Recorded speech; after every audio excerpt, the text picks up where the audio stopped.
Welcome into WagerTalk TV. I am Drew Martin, joined by Teddy Covers and Tony Mejia of Sports Memo and WagerTalk.com. We're talking NFL action here, Tony. We got the LA Rams and the Seattle Seahawks, 47.5 the total. The Seahawks laying one in the hook, 1.5 at home, Tony. What are you thinking here?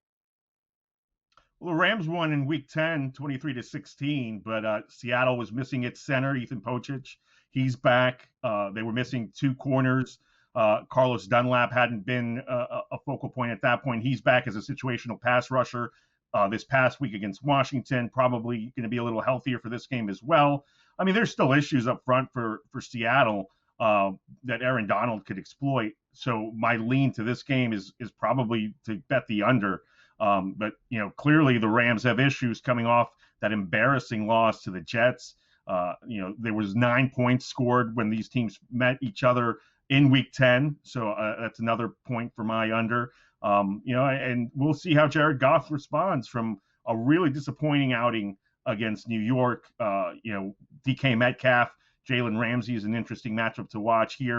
Ramsey had a great run in that first game. So while I typically like Metcalf against every cornerback, Ramsey has proven he can hold his own. The Rams have some atoning to do for that loss. They can pull in to a tie with the Seahawks and claim the tiebreaker with a victory. And obviously Seattle can claim the NFC West for all intents and purposes with a victory here. So consider it a toss-up for me as to who wins, but a strong lean to the under. All right, defensive battle in Seattle. Teddy, coming over to you at your 57% track record over the last 5 years in the NFL, beating the betting markets. What are you thinking here with the Rams and the Seahawks? So in my mind, this game's NFL handicapping 101. I mean, it really is. Rams couldn't have looked worse last week. All right, you read the quotes from LA after the game, Sean McVay. In all three phases, it wasn't good enough. This loss will demoralize us only as much as we allow it to. It's embarrassing. Sick to your stomach about it. But we do have 2 games left. It's very humbling, but we're going to move forward. That's all I know how to do.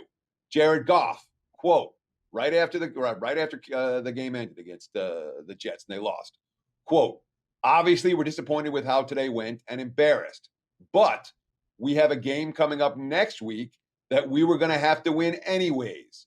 And I think we know that.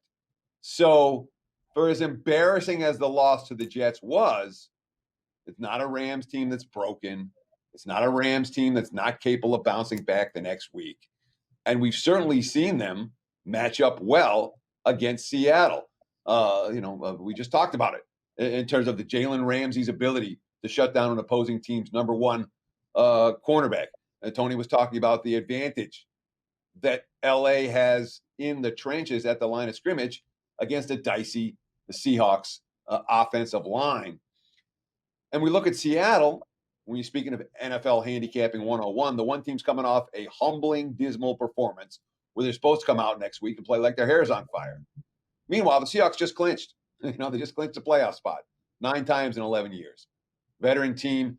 I know they want to clinch the division this week in a home game in the postseason, but I don't know that's going to be easy.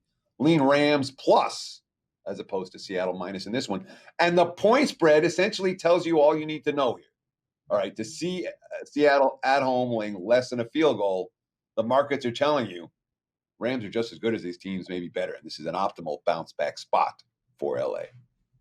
All right, the dog barking in Seattle for Teddy Covers and Tony Mejia. I am Drew Martin. Guys, you see it on the bottom scroll there. Coupon code HO makes a big discount on the 7-day all-access package. Good at Sports Memo and WagerTalk.com. Handicapper of your choice using coupon code HO at checkout. 7-day all-access. Good at both websites, Sports Memo, WagerTalk.com.